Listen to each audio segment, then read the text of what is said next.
18वीं सदी के दौरान भारत में अनेक नए राज्यों का उदय हुआ। दक्षिण भारत में हैदराबाद के बाद हैदर अली के अधीन जो सबसे महत्वपूर्ण राज्य के रूप में उभरा वो था मैसूर। मैसूर में चिक्का कृष्ण राज एक कठपुतली सरकार थी, जिसे हैदर अली ने 1761 ईस्वी में उसे अपदस्थ करके पूरे मैसूर राज्य पर अपना अधिकार स्थापित कर लिया। हैदर अली एक प्रतिभाशाली सेनानायक थे एवं कुशल कूटनीतिज्ञ एवं चालाक राजनीतिज्ञ थे। 1755 ईस्वी में डिंडीगुल में हैदर अली ने एक आधुनिक शस्त्रागार की स्थापना किया।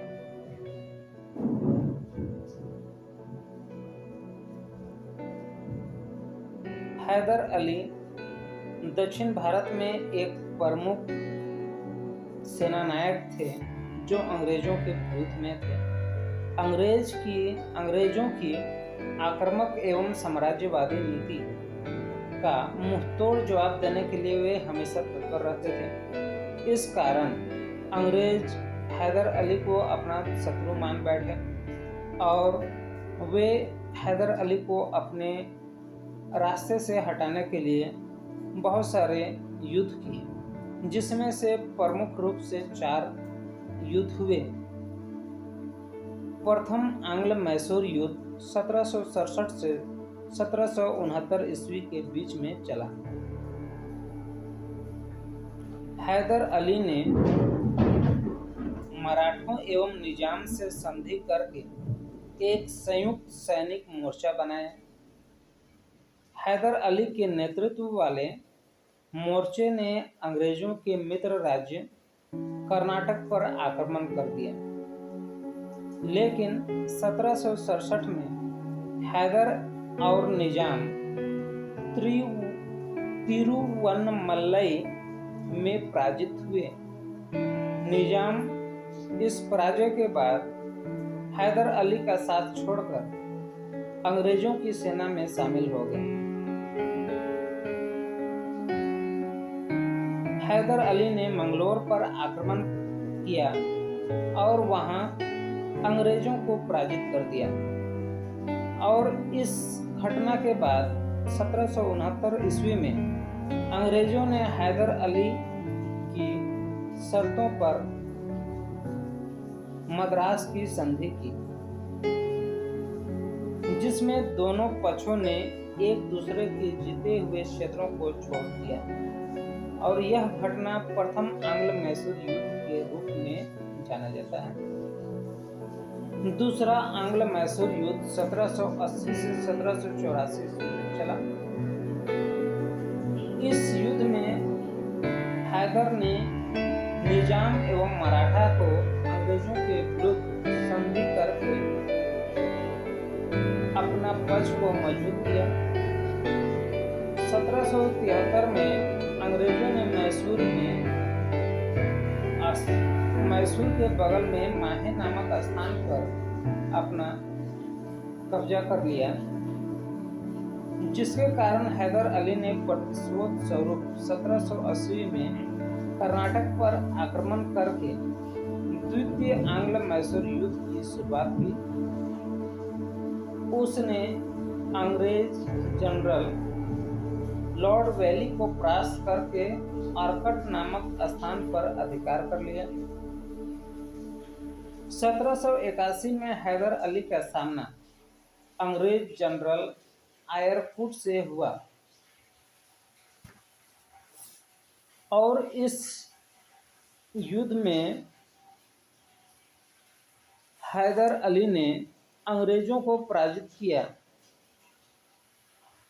लेकिन पराजित करने के बाद उन्हें चोट लगी और चोट लगने के कारण 7 दिसंबर 1782 को उनकी अर्थात हैदर अली की मृत्यु हो गई और इस तृतीय आंग्ल मैसूर युद्ध को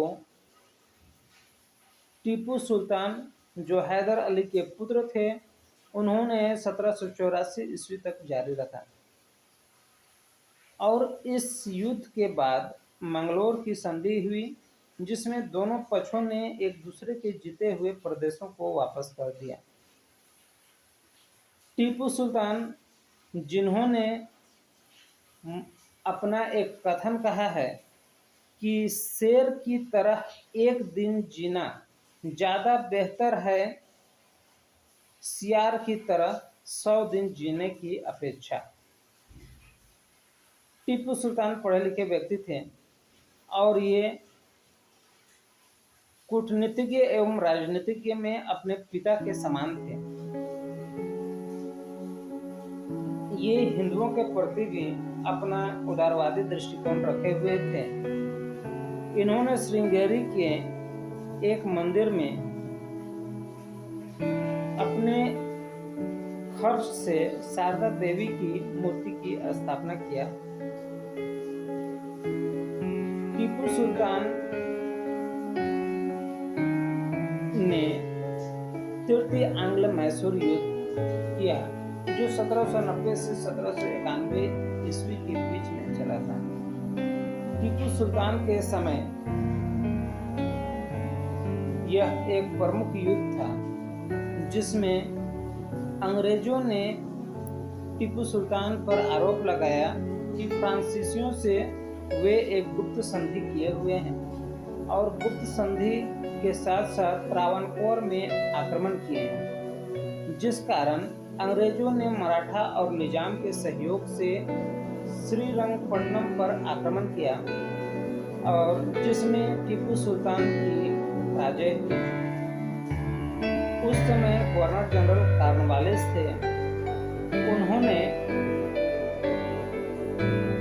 टीपू सुल्तान को संधि करने के लिए विवश किया और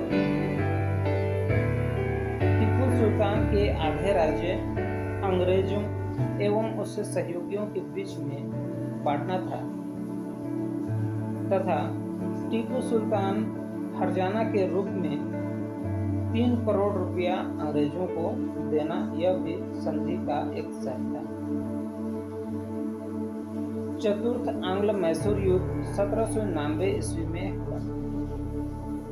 यह युद्ध तृतीय आंग्ल मैसूर युद्ध की ही एक पृष्ठभूमि थी, जिसमें अपमानजनक संधि के द्वारा टीपू सुल्तान का बेइज्जती किया गया था, जिसके कारण टीपू सुल्तान ने विदेशों में भी पत्र लिखकर एक सहायता के लिए पत्र लिखा और वे नेपोलियन बोनापार्ट से भी संपर्क स्थापित किए। वेलेजली टीपू सुल्तान को हटाने के लिए चक्रव्यूह रचे और टीपू सुल्तान को पराजित करके मार डाले। टीपू सुल्तान की मृत्यु 4 मई 1799 ईस्वी में हो गई। टीपू सुल्तान एक बहुत ही वीर योद्धा थे, जिन्होंने वीरगति को